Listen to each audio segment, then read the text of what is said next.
In the heart of the galaxy, where stars burned in symmetrical formations around ancient stations, the Galactic Council convened beneath vaulted ceilings of crystalline alloy. They were the arbiters of order, 72 species bound by treaties etched in quantum code, forged over millennia through negotiation, conquest, and compromise. Their grip on the known galaxy was absolute. Every rising species had, at some point, faced the Council's scrutiny and yielded, some through diplomacy, others under threat of force. None had ever dared to ignore them. Until now. Humanity had risen faster than any species on record. 3 decades prior, they were still confined to their star system, primitive in both politics and interstellar science. Then came a series of abrupt advancements: faster-than-light capability, gravitational shielding, adaptive terraforming, all achieved without external aid. No council-sanctioned integration, no formal representation. Just sudden, quiet expansion. In 30 years, humans had established outposts in 3 fringe sectors, repelled 2 pirate incursions, and refused to register a single colony in the Council databanks.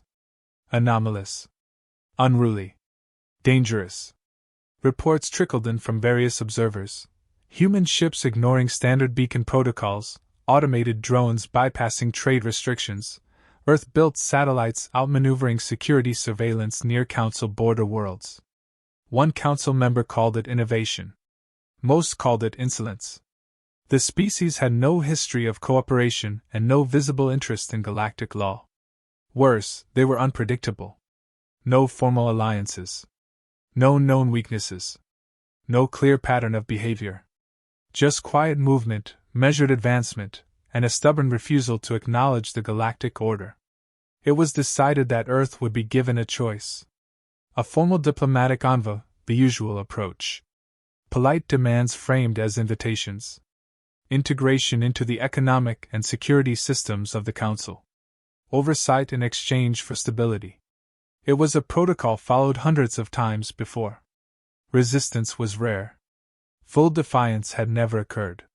Preparations for the envoy's mission were handled with procedural detachment. A seasoned ambassador was selected from the Drauthis, known for their ability to manipulate cultural pride into compliance. Fleet support was arranged, not for intimidation, but protocol. The ship chosen for transport was gilded with the Council's crest, visible from orbit, designed to remind the recipient that they were being addressed by something far greater than themselves. As the departure date neared, confidence spread within the chambers. A few members expressed concern, not about humanity's military strength, there was no war, but about their silence. No outreach. No acknowledgement. No curiosity about the Council at all. As if humanity had already made up its mind.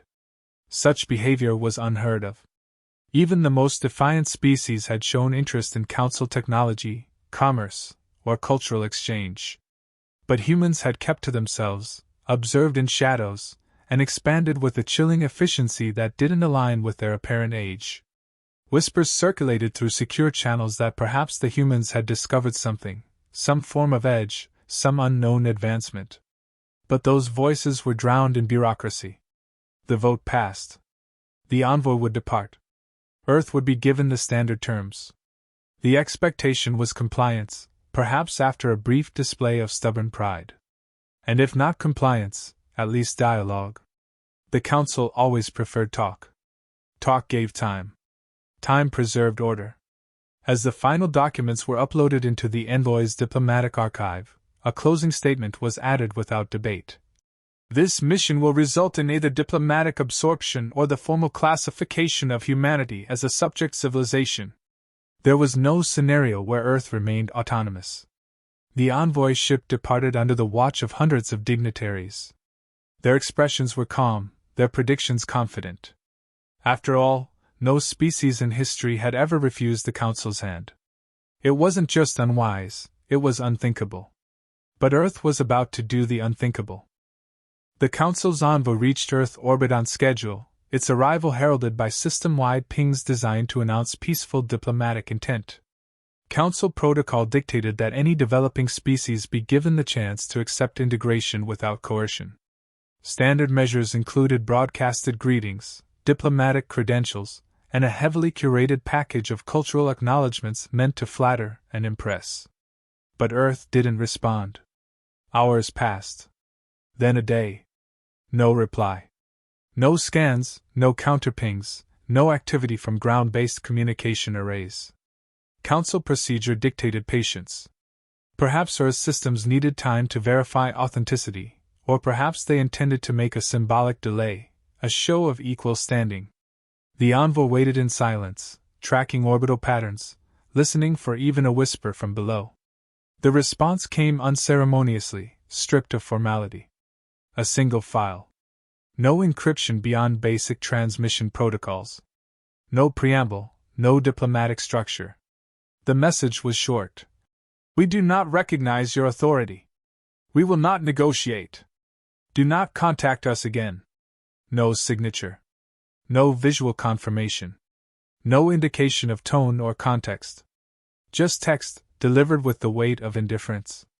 Confusion spread among the envoy's staff. The ambassador reread the words 3 times. No threats, no demands, no insults, just a hard boundary. A refusal without emotion.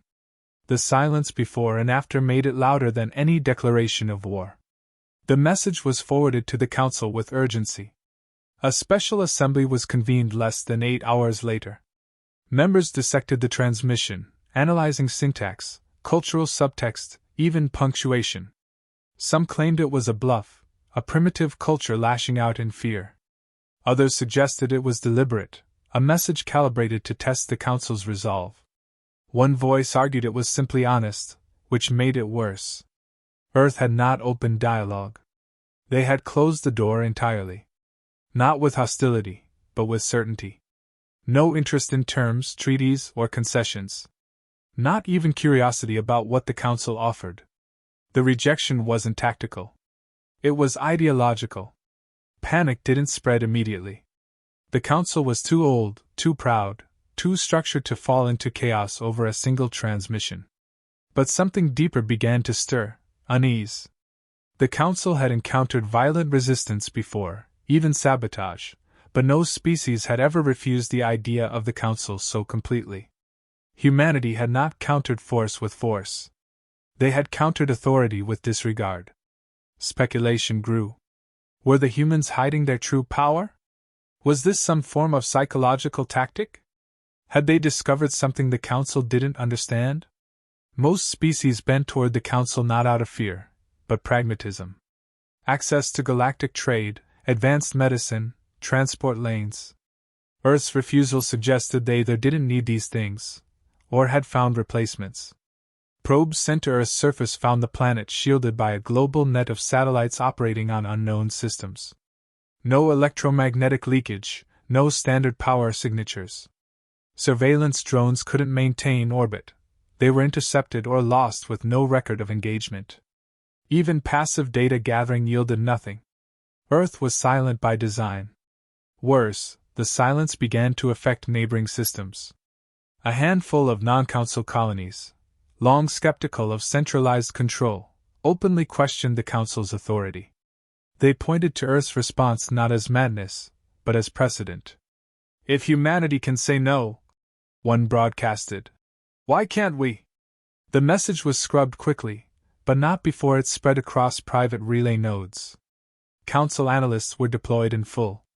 Psychological profiles were built around human behavior, unpredictable, stubborn, emotionally reactive, yet strategic. But even the most detailed models couldn't account for the deliberate clarity of Earth's message. There was no posturing. No hesitation. Only a clean, final boundary. Talks of retaliation began, not yet formal, but whispered between military strategists. Earth had not struck first. The Council had extended a hand, and Earth had removed themselves from the equation entirely. They weren't playing the game. They were denying the board existed. Without a threat to point at, without a target to sanction or punish, the Council was left suspended. No action seemed appropriate. Any attempt to force the issue might escalate it. But inaction looked like weakness. For the first time in recorded history, a species had answered the Council not with fear, not with rage, not with ignorance, but with total rejection, and walked away without consequence. The ripple began as a tremor inside the Council's inner market. Trade routes connected to Sol-adjacent systems experienced sudden reroutes. Merchant guilds tied to human-derived components reported massive delays. Shipyards relying on Earth's refined antimatter filters saw production slow to half speed. Quietly, industries whispered of shortages, yet none could publicly admit dependence on a species that had rejected the Council outright. Political optics demanded strength, but reality revealed reliance. At first, the impact seemed logistical. But the true damage unfolded in information systems. For Council-managed data vaults suffered identical failures. Independent investigations uncovered the same culprit: silicon cores manufactured with Earth's proprietary architecture. They'd run flawlessly for years, until now. There were no signs of sabotage. No malicious code. Just silence. Power cycles failed to revive them. Critical archives, simulations, and diplomatic logs evaporated. The systems hadn't been attacked, they'd simply stopped trusting their users. No threats were issued. Earth didn't claim responsibility. Yet the timing was too precise. It wasn't destruction, it was a message. A silent demonstration of invisible reach. Earth had engineered its infrastructure not as a gift, but as leverage. The Council hadn't noticed until the foundation began to erode beneath them. Panic turned inward. Delegates accused one another of weakness for integrating unvetted technology. Finger-pointing turned to data hoarding. Entire departments classified their inventories overnight. Transparency dissolved. Old alliances frayed. Dozens of mid-tier species initiated audits of their own systems, only to find traces of Terran influence far deeper than expected. Navigation grids, sensor calibration algorithms, even food synthesizers used logic trees designed on Earth. As internal tensions rose, external signs of fracture multiplied. Independent colonies in the Outram sectors began rejecting Council trade oversight. Citing Earth's example, they rebranded themselves as sovereign systems. Though lacking Earth's technology, they adopted its attitude. Refusals spread not from strength, but from the idea that resistance was now viable. Propaganda emerged disguised as neutral reporting. Anonymous transmissions praised Earth's defiance, branding it as a moral stance. A civilization not seeking to rule, but to be left alone. The message resonated. Even some Council citizens began questioning their leaders. If Earth could survive without approval, what did that say about the Council's necessity? Amidst this unrest, the Council's intelligence division revealed troubling data. Human colonies weren't expanding erratically, they followed a pattern. Each new site was established with precision, far from Council border choke points, but always near resource-rich anomalies previously thought too dangerous or unstable for occupation. Earth's terraforming methods bypassed standard safety requirements. Their presence in these zones wasn't a risk, it was a strategy. The strategic implications were clear. Earth was claiming space not for defense, but for dominance of the unknown. They weren't just building. They were positioning. Yet no warships moved. No threats emerged. They simply continued. In one encrypted conference, a senior Vocari tactician broke rank. "This is not rebellion," he said. "This is indifference. They have no interest in becoming us. That makes them unpredictable." His words went unchallenged, but the room remained still long after the feed ended. Anxiety filtered through military channels. Deployment requests surged. Council admirals requested clearance to stage observation fleets near Sol's outer rim. The measure was presented as defensive, but behind closed doors, it was desperation.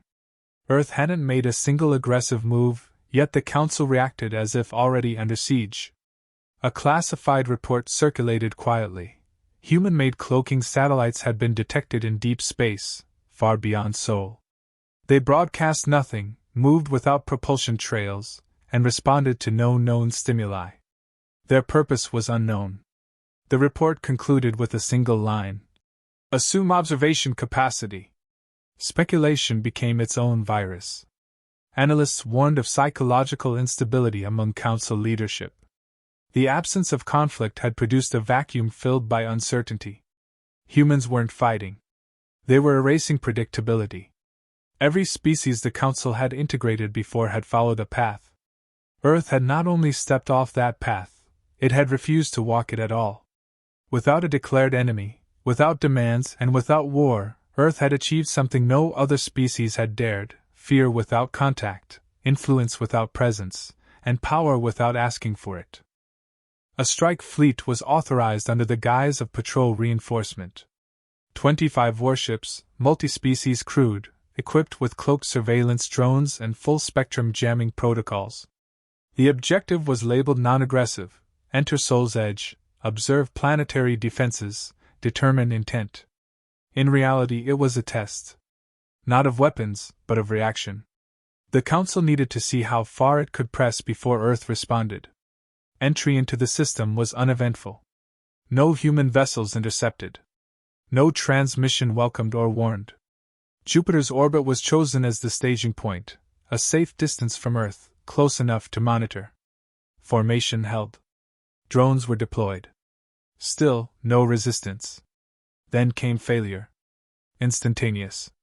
Every vessel in the fleet reported total system dropout within the same second. Not gradual. Not escalating. Absolute. Power remained, life support held, but propulsion, targeting, and communications collapsed without visible cause. Redundant systems flickered once and shut down in sync. Crews were conscious, untouched, but blind. No attack had occurred. No energy signatures. No interference fields. It was as though the ships simply obeyed a new authority that wasn't theirs. Moments later, a single object appeared. Small, angular, matte black, unregistered in any database. It hovered silently above the disabled fleet. No weapon ports. No movement. Just presence. A narrow-band signal was transmitted, readable on all vessels. 5 words. This was a demonstration. Leave. The drone vanished. No hyperspace distortion. No trail. Just gone. Minutes later, systems rebooted as suddenly as they had died. Full control returned. All vessels intact, unmarked. No losses. The fleet withdrew, shaken, silent. The incident report reached the Council within the hour. The terminology was clinical, but the message was unmistakable.